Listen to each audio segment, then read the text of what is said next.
kind of first impressions of seeing your name on the screen, getting another top 8, and then seeing the matchup and who all is coming here to your regional? Yeah, told the guys that whatever the 4 seed is, that's the regional. So we've been good about just keeping our eyes focused on what's in front of us, and figured there'd be a really good, just like in years past here, there'd be a really competitive field, but we certainly can't overlook the first game, which is High Point. So this is, for us, this is the High Point Regional, and that's where our energy and focus will be, is just on what do we need to do to get in the winner's bracket. Were there any emotions, though, when you saw Vanderbilt pop up? Not really. I mean, I think, we don't want to get emotional about the storylines. It just needs to be, just about the players. The players don't have those storylines. Only Coach Leggett and myself do. So doesn't seem like not the type of guy to ever want the attention on the coaches. Just make it about the kids. And so for that reason, since it is about the kids, then there's really no emotion. Just about execution.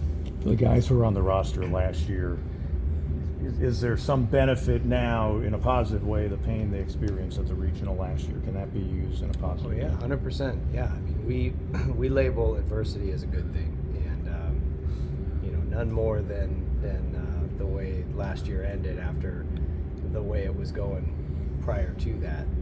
With a win streak and going a million miles an hour, and then just kind of crash and burning all at once, and like a less than a 24-hour period. So the taste of that and the feeling of that has certainly fueled the returners on this team, and it's really it's been a chip on their shoulder. We noticed it in the fall, and it was not just in how they approached baseball, but how they approached everything. And they were just elite in a lot of areas, whether it was academics and shattering 2 GPA records the fall semester, spring semester, or their approach to training and games and everything. So I think that all stems from just knowing that the opportunity to get hot at the right time is earned. It's not given, and you got to earn it by doing all the little things the entire time, all along the way, and this group has. I don't want to dwell on Vandy and Coach Corbin. I know High Point is the focus for you right now, but Jimmy Overtott was a freshman on that Michigan team, was he not, in the national championship? No, he was a freshman in 2020. Okay. But his first game of his career was against Vanderbilt out in Scottsdale at the MLB4 tournament. But no, he was not on the 2019 team. Do you think he's excited about getting another shot at Vanderbilt? Even though he wasn't on that team, obviously a lot of his teammates had some bitter feelings about Vanderbilt. Probably not. I don't think he thinks that way. I think he's a captain because he keeps the guys centered on what's in front of him. So I don't think he'll think about Vandy until it's time to play Vandy.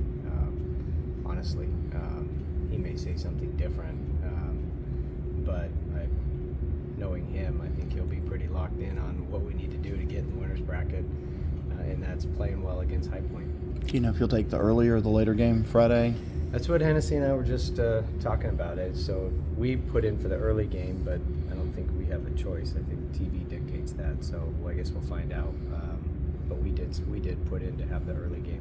And then you'd mentioned keeping Aiden on that Saturday schedule. So do you know who would go Friday? Have you thought that far ahead? We have, but we're not ready to announce it. How are you playing as a team? I mean, you're 41-14, really good record, but at this point, because again, you want to be playing your best at this time. Yeah, guys are confident. Guys are really confident. We, obviously capitalize on the momentum we got from the walk-off win last game, and but overall, the guys are great. They're a low maintenance group. They're a lot of fun to be around, and they're excited about the next challenge. I know you guys aren't emotional about the matchup, the possible matchup, but you got to understand the fans' reaction to all of the storylines with Coach Leggett and Tim and you and Omaha. You guys have all experienced that. You can understand how they all probably be excited, right, about it. We just need the fans to show up and be loud. Let's just focus on that. If they want to focus on something. even for the first game last year, obviously the Tennessee game had unbelievable electricity in the ballpark, but even the first game had electricity. I mean, that, you think that jacks these guys up, and is it hard to kind of keep their feet on the ground, so to speak, because of the atmosphere?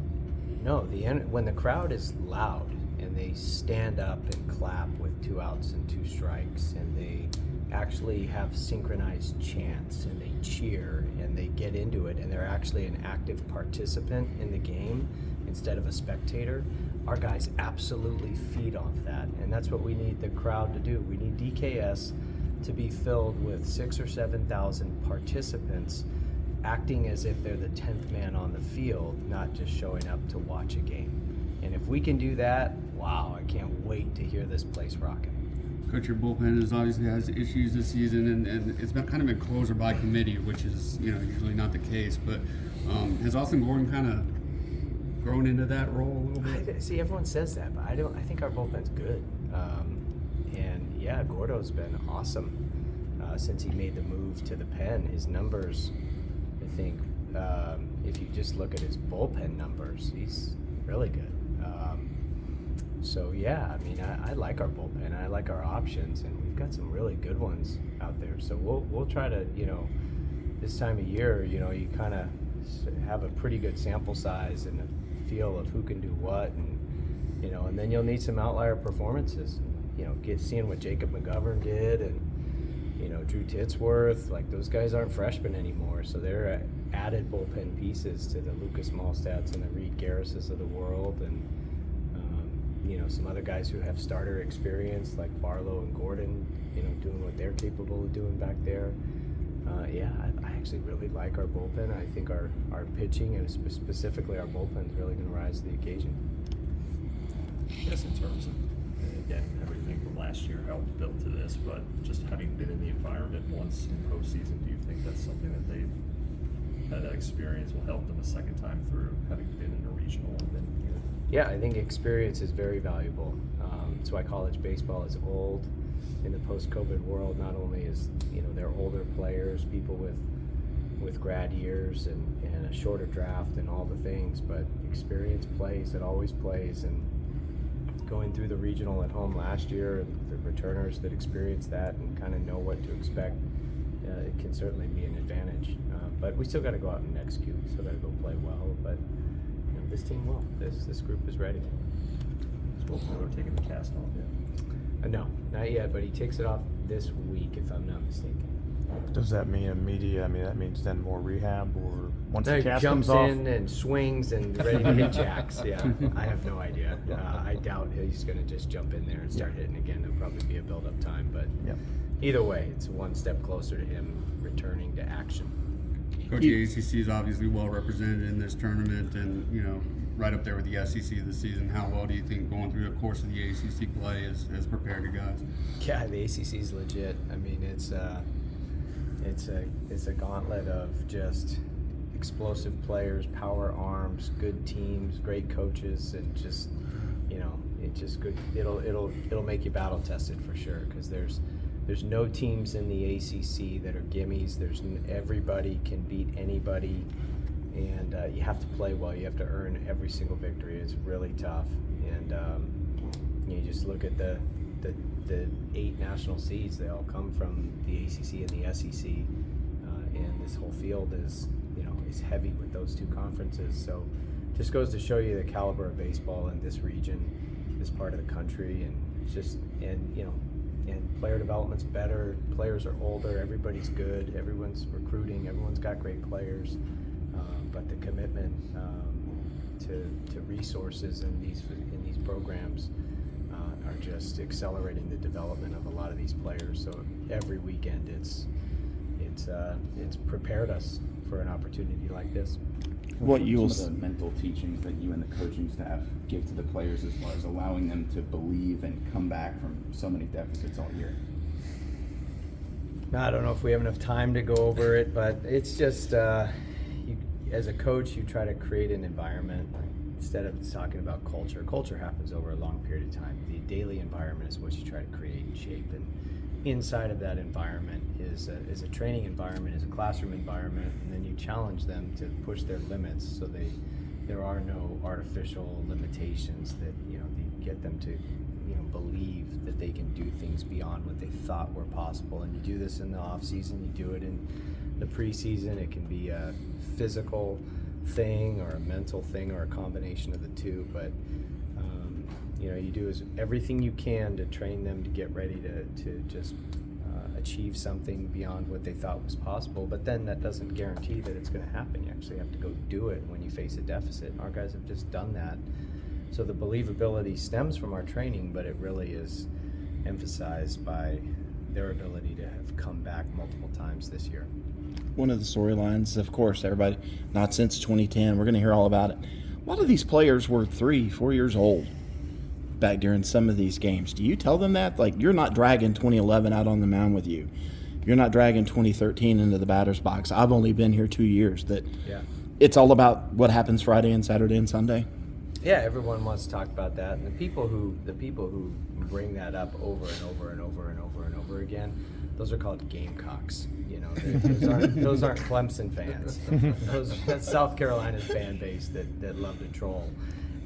So whatever. I mean, they've got bragging rights because of what they accomplished a decade ago, and that's fine. It's Coach Corbin. Yeah, it's Coach Corbin. It's actually my boss, Kyle Young. I should answer. And that's fine, and we have to go out and do it. But if you're going to start looking in history books, then go back to the mid '90s and the early 2000s in the Coach Leggett heyday. Go back to Coach Wilhelm's days. This is a blue blood program with plenty of rich history and tradition. And if Clemson baseball truly is back, then we've got to go out and earn it on the field. And we're going to do that not by overlooking High Point, but by getting in the winner's bracket and then try to stay in the winner's bracket in Game 2. But it all starts with getting in the winner's bracket on Game 1, and what has happened historically doesn't have anything to do with what's going to happen on Friday. We're going to go out and play well. We haven't talked about Coastal at all, but obviously a lot of familiarity there. We didn't play him this year. We had him on the schedule twice, but played him last year, and obviously, really admire and respect Coach Gilmore and the career that he's had and the program he's built at Coastal. And, they'll be as dangerous as anybody in this field of 64, and playing with a lot of passion, with players, wanting to make sure that he ends his career the right way. And so, this is a lot of storylines in this tournament, as we saw with the matchups and the pairings and all the things. But a team that's going to win is a team that plays the best, and that's the bottom line. And we just got to keep our target on that. So it's going to be a mindset that allows us to play well. Well,